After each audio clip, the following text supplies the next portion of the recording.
I am very happy to be here and share. Thank you to Krosslink for inviting me to be a part of this one-year celebration. I'm very honored, and I'm so happy to be a part of it. I'm truly here because I did become a part of the Krosslink community a year ago. And I'd also like to congratulate you on a successful year and for already opening in 5 libraries across the state, in addition, well, including Westboro, and now I hear another one, right? So congratulations. So tonight I'd like to share my entrepreneurial journey in the hopes that I will inspire anyone here with a business idea to go for it. Almost exactly a year ago, I sat where you're sitting. I had a very ambitious dream to bring a total wellness experience to our community. And what that meant to me was not only yoga or fitness or meditation, and not just good, nutritious food or spa therapies and treatments or coaching, but all of that rolled into one. Kind of a mini canyon ranch locally that you can visit whenever you want without spending a small fortune or taking a vacation. And I'd been thinking about this for about 15 years and taking steps in the direction in case I ever actually went for it. I got my MBA from Northeastern and my graduate certificate in executive coaching from Mass School of Professional Psychology, and I became a certified yoga instructor. And I met with a few trusted business friends to kind of field test my idea and refine it. And I'd also talked to a few trusted wellness providers and consumers to gather their input and support. But I didn't know if I could do this. I didn't know if it was really a feasible idea. I didn't know if I could get financing. And even if I could do it, I didn't know if I would do it because I was terrified and because it was just really daunting, and I felt lonely, as Ben Cat mentioned earlier. It is, you know, I felt like I had to keep this idea kind of secret and close to me, and I felt lonely in that, and I didn't have the courage to go for it. So I kind of teetered there on the edge of indecision. Will I do it? What if somebody else does it? I'm going to be so upset if somebody else does this and it's not me. So then I came to my first Krosslink meeting, and that was my own personal tipping point. That night, I listened to a panel of local entrepreneurs share their business stories. And they shared that some of their businesses succeeded and some did not. But even in the cases where the businesses failed, they didn't lose everything and end up on the streets, which I have to be honest was kind of a worry in the back of my mind. That's what I envisioned happening if you start a business and it fails. But no. They dusted themselves off, they figured out what they learned, and they tried again with something else. So hearing that really gave me courage. And another thing that I learned that night was that I didn't have to keep this a secret, that I could and should share this idea freely. In fact, that's when the first thing I raised my hand to ask. And I was told, and this turned out to be, I've had this reinforced, that go out and tell your story and get as much feedback as possible. The chances that somebody could have the resources and bandwidth to take your idea and beat you to the market are kind of slim to none. And the immeasurable reward that you get from gaining feedback from as many people as possible is immeasurable. So hearing that made me not feel alone. And I also was exposed to all these resources, which you're starting to hear from tonight, and they were in the room that night. And I learned that I didn't have to know everything and do everything myself, that there were many, many resources available to help me. There were the entrepreneurs that were the founders of Krosslink, and also the would-be entrepreneurs in the room. And over the course of my Krosslink experience, one of many things that I've gained from that group is I've had the opportunity to sit on my bar stool and pitch on 2 different occasions, and they helped me really craft a powerful and concise message. And also they added to my idea. Every time I talked, they were like, what about this or what about that? And it just kept getting better and better. And then there was the library. It's the Westboro Library, which I had really only experienced as a mother, bringing my children here for books. But now I've seen all that the library has to offer. Just to name one of many things, the Media Maker Lab on the 3rd floor, which is staffed by Westboro TV interns, is an amazing resource, which I keep telling people about because I still can't believe it's even true. But there's all the media making software that you can imagine to build a website or do a social media campaign, and it's free and it's there for you to use, and there are people there to help you use it. So amazing.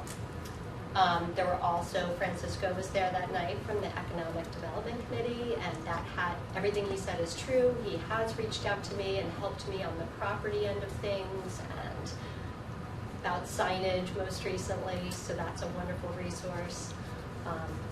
Pete is here from SCORE tonight, and I can't remember if it was Pete that night, but there was a representative from SCORE, which is a volunteer organization of retired executives with all different kinds of expertise, and they're here to help you write your business plan or execute any one of the many things that needs to be done when you're starting a business. And there are also representatives from the Quarter 9 Chamber of Commerce and another wonderful organization that helps people run or start businesses. So, all of these resources, I don't have to be alone, I don't have to do everything, I don't have to know everything. I had courage, and I jumped in. So that was a year ago. Since then, I have finalized my business plan and applied for and received financing with the Vidya Bank and established a legal entity, Release Wellbeing Center, LLC, and found the perfect location for my business. I have to tell you, Nathan Fisher was looking for someone to love it, and I was looking for over a year for a place that I might be able to bring my business. So we came together, and it's so beautiful, and it's in the perfect location, and I couldn't be happier.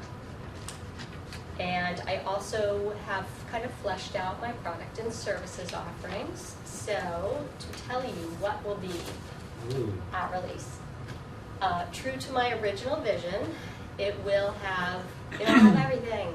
It will have lots of different kinds of yoga, heated, non-heated, vigorous, gentle, restorative, lots of different kinds of fitness programming, such as Tai Chi, Yamuna, gyrokinesis, bar, TRX, healthy boot camps, and it will have guided meditation.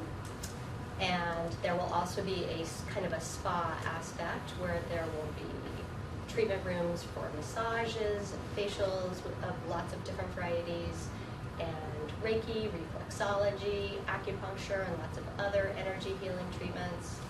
There will be heat therapies, and this is where I think this is what really makes Release different than some of the other wellness places in the area. There will be an aromatherapy sauna. There will be a chroma light therapy sauna, which takes the spectrum of light and breaks it down into individual colors, and each has its own healing benefit, as well as experiencing the healing benefit of the natural light spectrum. There will be a eucalyptus steam room, an infrared sauna, and hot and cold Roman baths, which will be actually outside, but you can access them from inside, so you can enjoy them winter or summer. There will be an organic cafe, which will serve just a few breakfast and lunch offerings, and there will be cooking classes, so that anything that you eat or drink at release, you can learn how to prepare it for yourself and take that knowledge home with you. And there will be a retail area that will have apparel, wellness support aids, aromatherapy, and then there will be coaching. And not just my coaching, but lots of voices with different areas of expertise to integrate and guide all of the other offerings that Release will have.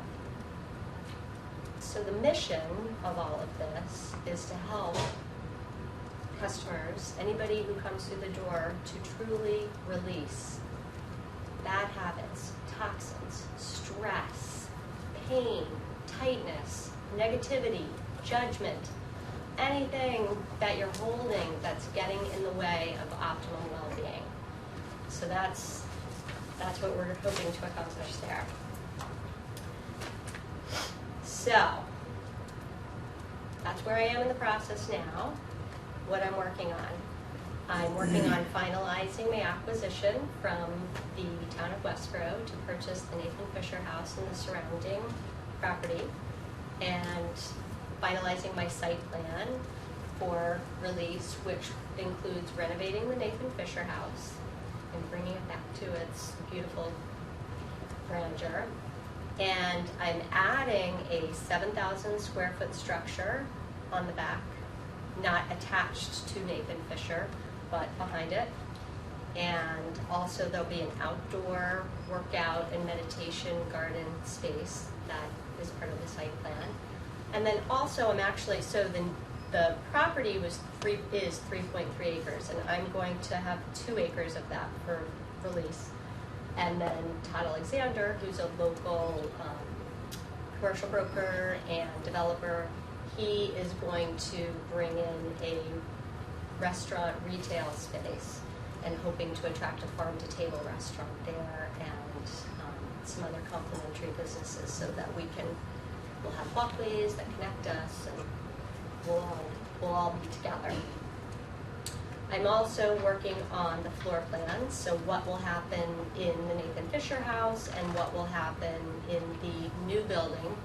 As Lydia mentioned, one intention for the Nathan Fisher House is, in addition to the programming that I will have for Release, it's going to be opened up and it's going to be a flexible space that can be used for community meetings or speakers or concerts or anything that the community would like to use it for. And also there will be a small retail area in that space. There'll be another retail area in the new building. That retail area will be devoted to any business owner in Westboro or surrounding community that does not have a brick and mortar presence that would like to come in and display their wares there. I'd also like to have artwork from local artists on the walls. I just really want to offer that space as a community space in addition to doing the Release programming there. So another thing that I'm working on right now is I've identified some manager candidates to help me in this ambitious mission that I'm on. And my plan is to kind of finalize who the managers will be in for all the different functions in the January timeframe, and then have them work with me to build their teams. Also working on marketing, so in the final stages of logo development and branding, and hoping to start a PR effort, develop a website, and start some social media soon. I'd like to, I think, close on the property before I get all that going. So that's what's coming, and my hope is to finish the Nathan Fisher renovation and the outdoor space in the June 1 timeframe and open on a small scale on June 1st and kind of work the kinks out of the business and operate a smaller business over the summer. And then as the outdoor activities are winding down, I'm hoping to complete construction on the new building and have a grand opening gala for the whole business September 30, 2016. So that's what I'm shooting for. And right now we're on track. So I feel really, really excited and lucky and grateful that I walked in this room a year ago, and for everything that people have shared with me and helped me with in the last year. I need to pinch myself because I still can't quite believe that it's all really happening, but it is. So some lessons that I'd like to share from my journey, in addition to the ones that I learned that first night in Krosslink, at my Krosslink first meeting, is I personally found it extremely valuable to write even a draft of a business plan. It really forced me to consider all the aspects of my business idea and venture. I'd kind of been thinking about a few things, but I wasn't even necessarily aware of everything that I needed to be thinking about, so it really imposed that discipline. It also forced me to validate the market for my idea, which is a pretty important step as you're getting going with the business. And then once I had my draft completed, it gave me something concrete to share with people for feedback, because it's one thing to kind of run an idea by somebody, and I would get, oh, that sounds great, yeah, or wow, that sounds pretty grandiose. But if I gave something concrete that kind of laid it all out, I got really specific feedback, which is what I needed.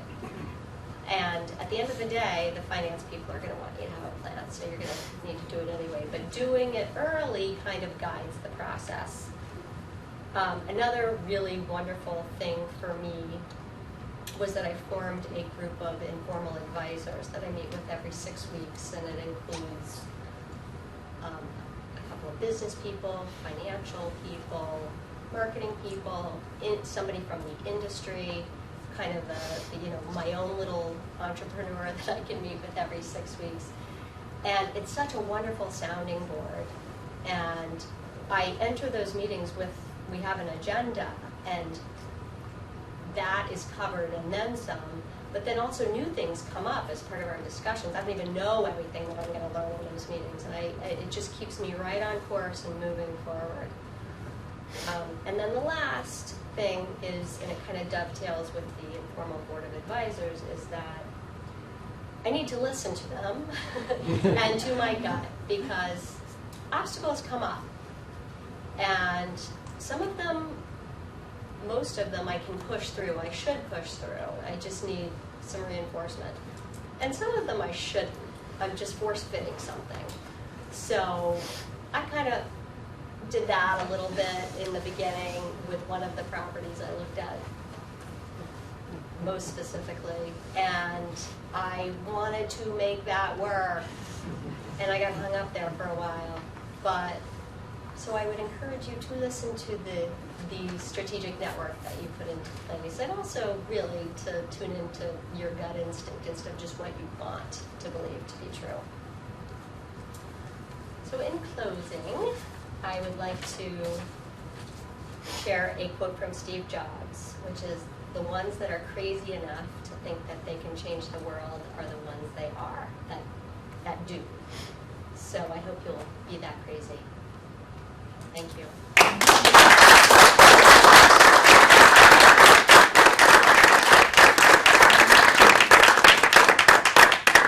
Unless you have any questions. I want to be your first customer. Yay. Awesome. I hope you will be.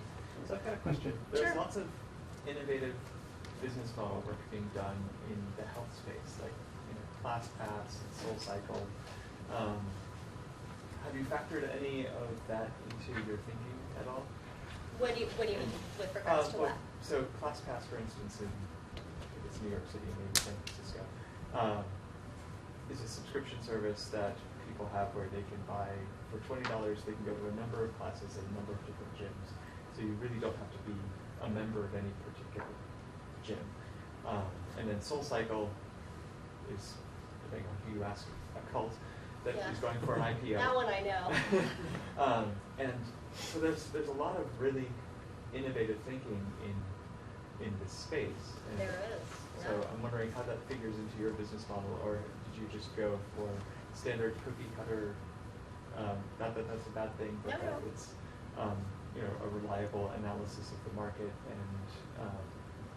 and the services that surrounding places charge, and that by aggregating all these things, you've got a valid business case. So I did try to be innovative, kind of in a different way. For one thing, when I forced myself to write the business plan and looked at the market, I looked at the trends in the market. And one is this concept of taking a destination spa and bringing it to an urban or suburban location so that more people can access it more often. So that was kind of my market consideration. Even I have apps where I can get a good workout at home, so I do know what you're saying. So my kind of innovative thinking, I have a few things. One is I looked at our community, and I'm an avid wellness consumer in our community, and looked at the breakdown of men and women, for instance. And so I don't want to just take patrons from other fitness studios or yoga studios. I want to try to build the market. So I have some creative ideas, I think, to get more men involved. And another element of our particular community that was very interesting to me as I was putting my plans together is that we have, our daytime population goes up 12,000 every day.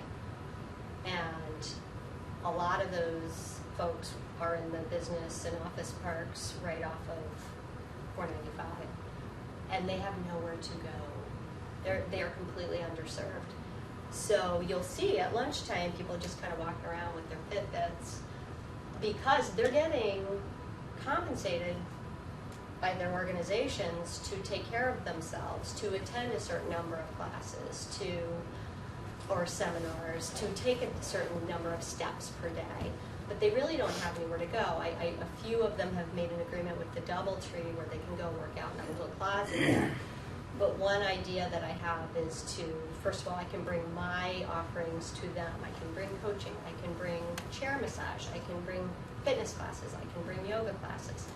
Another idea that I had was to offer a van service so that people can book a place on a van, picks them up at their door. They've committed to working out at lunch. So they're going to do it. I'll have shorter programming at lunchtime than. Actually, there's no programming at lunchtime in Westboro. So you can go to a gym and do your own thing, but you can't take a class. So I will offer lunchtime programming, and I will offer short classes. And they can order a sandwich or a salad and be waiting for them on the van. And I have a very nice locker room plan. They can take a shower, get back on the van with their sandwich or salad, and be back at their desk. Great idea. Mission complete. Thank you. That is great. Thank you.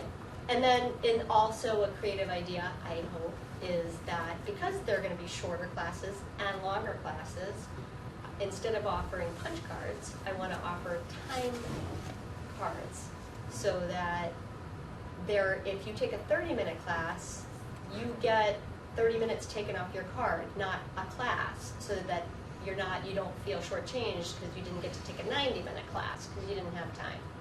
So that's an idea that I'm planning to put into place. And then I could go through it, but I have tried to be creative in what I can do to meet the needs of this specific marketplace. That van thing is awesome because I tell you, I try to fit in a regular, and I'm a little obsessed with working out. You can't probably tell, probably because I eat too much, but that's another issue. Maybe I'll go to the wellness center for that. But I'm right across the street. In an hour, I know, right? In an hour, I try to run to BSC, run, I'd get on the treadmill, and then I'm all sweaty, and I have to shower, and then get back to work and then eat within an hour.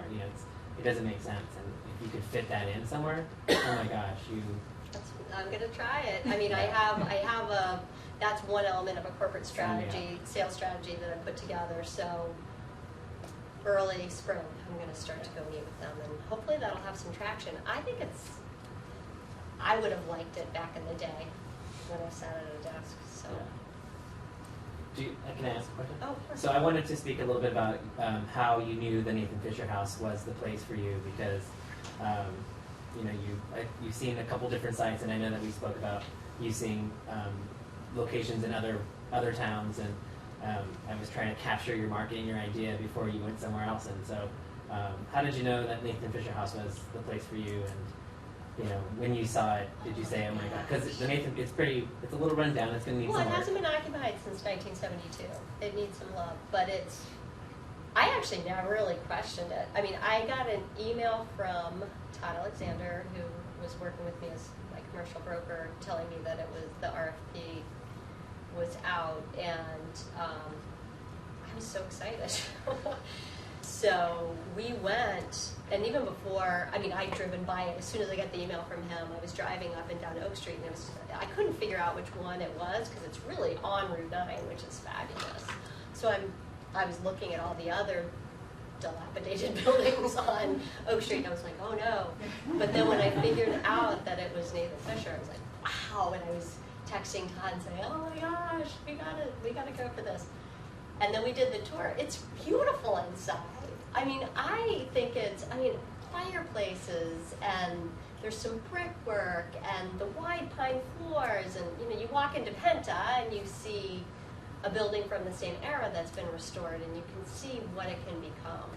So between the beautiful building, and being on Route 9 at all, plus that part of Route 9, you crest that hill, and it's very tranquil and beautiful. There's Nathan Fisher and Woods and Green Thumb, and then there's the stonemason place and Penta. It's just like a gorgeous part of Route 9. It's so perfect for what I want to do.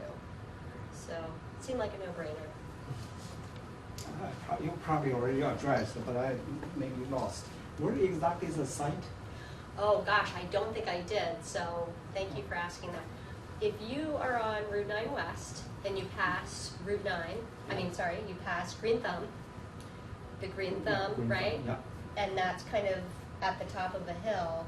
And then you'll see the fences for Green Thumb. There are some white picket fences. And then the property starts pretty much there, and there's trees and bushes.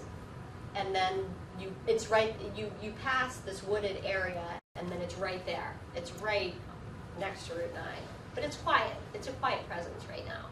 It's the white building Yes. in there, right? Yes, exactly. And if you go further down, that will be the gas station.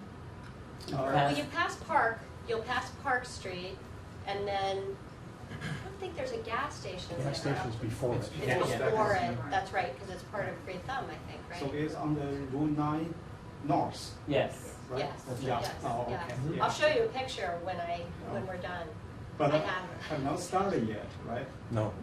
I haven't. I have to finish. I have to close on the property, which hopefully will happen in the next couple of months, and then I can start my building. That's great. Once across the street, there's a building built up. It's the stonemason. Oh, the new building that's being built is going to be a Yeah. CarMax. That's But that's right. further. That's That's quite a further- bit further. that's further, east. yeah. Yeah. Yeah. Down the road there, Yeah, yeah, that, where they're constructing now, yeah. that's gonna be a CarMax. Yeah. CarMax. Yes. Okay. But that's closer to kind of the Lyman Street Yeah. or industrial Yeah. part of Yeah. the That used to be the driving range. Yeah, that's what used to be golf place, Golf, right? that's right. Yeah, golf. That's exactly right. Thank you very much. Sure. Thank you. How for you asking. did sorry, I give another question. How you did the marketing research, and before you had this the plan? Marketing research is how you made this. So you have to attract to the people come to your place, right? In you this mean area. from a marketing plan Yeah. perspective, or to research the demographics? Which are you asking? The marketing. The market. So, well, I have a marketing background, although since I was in the marketing business, the online stuff was just starting, and it's just all online social media kind of stuff now. So I just kind of dug into what my competitors are doing, and I talked to a lot of people. As soon as I got the green light here that I could talk to people, I meet with probably 5+ people a week. And I ask them lots of questions about everything, you know, whatever their expertise is, whatever their lens is, I'll kind of dig in on them, whether it's the services I want to provide, or the marketing plan, or the, you know, who should clean my building, or how do you put together a schedule, or what kind of inventory do you need on day one? You know, I have a lot of questions, and I'm out there picking brains, so. And my marketing plan could still be refined as it goes along, but it's pretty comprehensive right now, but I'm sure it will continue to evolve. Thank you. I have a question about demographics. So you have very, very broad and very diverse offerings. So what's your idea? Are you looking for many different customers, or for a customer that likes it all? So what is? So the demographics I used in my plan, I used the demographics of the wellness market as it exists today, and that would be it is pretty broad. Age 25 to 69, 80% women, 80. Highly educated, pretty highly compensated. They're a loyal customer, so once you get them, they'll stick with you. So I started with that. As far as what I want to attract, part of my hiring plan is to have a diverse staff there. I think I can't, it's easy for me to fall back on kind of my wellness contacts and hire a lot of people just like me, but that would not serve my business or my customers. So what I'm trying to do is hire men, older population, younger population, people of different backgrounds and ethnicities.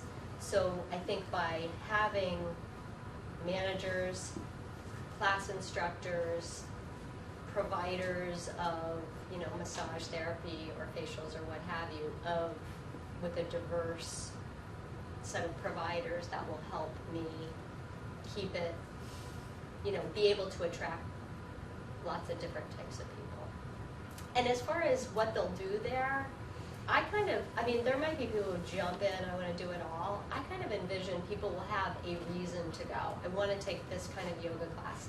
Gosh, I can't take a Tai Chi class anywhere else, so I'm going to come. Or I want to take a cooking class to learn how to do this liver cleanse that I'm interested in doing. Whatever draws them, what I'm hoping is, then they're going to be exposed to the rest of it. And they may never do all of it, but they'll hopefully build on their wellness approaches and start to release, you know, build the well-being. I don't know if you've thought about this yet, so I'm interested. Have you thought about if some of it could be covered by insurance, or what parts of your services are covered by insurance or not, and whether or not you'll take insurance? Well, I'm just starting to dig into that. I have met with somebody in the insurance business. I think that is a possibility. Acupuncture is definitely covered by some insurance. Yeah, nutrition as well. Yes, yeah. So some pieces of it can be, and I need to, that is an area that I need to do more with, but I have started to explore it. But it will perhaps come with the cost of regulation. I'm sorry? But it will perhaps come at the cost of higher regulation. You may fall under some regulation if you go for insurance. Oh, absolutely. And so it's kind of, might be risky business. Yeah, well, I'm just kind of wrapping my head around it now. Not Right. risky, not in Right, but no, right, it cost could, benefit. right, could you be get this, skewed, but yeah. you lose this. Exactly, that's true. Yep. It's interesting to hear when you were listing off all the services and you just went on and on and on. I know. And I would just urge you to be very careful because there's a tendency You open a business that I'm going to attract people, I'm going to offer everything that's possible, and therefore I'll get a lot of people in. But there's a cost benefit for Yeah. each of those items. I would just caution you to, you can always expand, but be careful how broad you try to make it from the get-go, so to speak. No, I appreciate that. I definitely hear that, and that has been one of those things that I've heard. So that I have resisted to some degree, but I have to say that, believe it or not, I've reined it in, because I have people coming at me with a lot of great ideas all the time. You know, Linda, we don't have people wouldn't go to Boston for cancer care if they had somewhere to go that would help them order wigs and do all their treatments and get all the wellness approaches that go with it. I love that idea. That's a great idea. I can't do that right now. So I have pushed back on anything that's not, I feel like I've got kind of a core business, even though it is diverse. And I'm also very blessed in that I do have a great team of people with different areas of expertise. So the things that I am planning to do, I have great people to help me do those things. But I'm still open to, yeah. I hear think what your you're son saying. is one of the people she's referred to. Yes. Jindal. Yes, You work with Jindal? yes, I do. Yeah. Nelson's. He's on my board of advisors, yes. Yes, he's been so helpful. What about, did you consider renting space instead of? I started with that. That's exactly where I started. In my original business plan, it was a lease. And I looked at a lot of industrial space. And what I learned was that I was going to sink a lot of money into a build-out. And I mean, my build-out's expensive. And I wasn't going to own that. That wasn't my asset. So I moved away from that. But yes, I did start there because it seemed a little less risky. And then when we looked at the cash flows and just the whole picture, it actually was more risky. If I had a different kind of business, that would make sense. Anyone else? Yes. Just a quick question. You mentioned a Vidya Bank. Is it an SBA-supported loan that? Yep. So Okay. my loan is going to be backed by, it's a 7A SBA loan. And what that means is that it is backed by the government. I think 75% or something is Maybe. covered by SBA, and then Vidya is on the hook for 25%. It's great that SBA is offering that. It really is. There are a lot of banks that don't offer loans to startups, and it's great that that happened. It is. It's kind of, I think anybody who read my business plan in the early days thought this would be an investor financed operation, and I was probably the most surprised person that I got a bank loan. But the market was there. I'm lucky. And that's, you know, if you look at why businesses succeed or fail, that's the number one thing, is timing in the market. And the timing in the market is really right for this, and they saw that, so very lucky. Good luck. Thank you.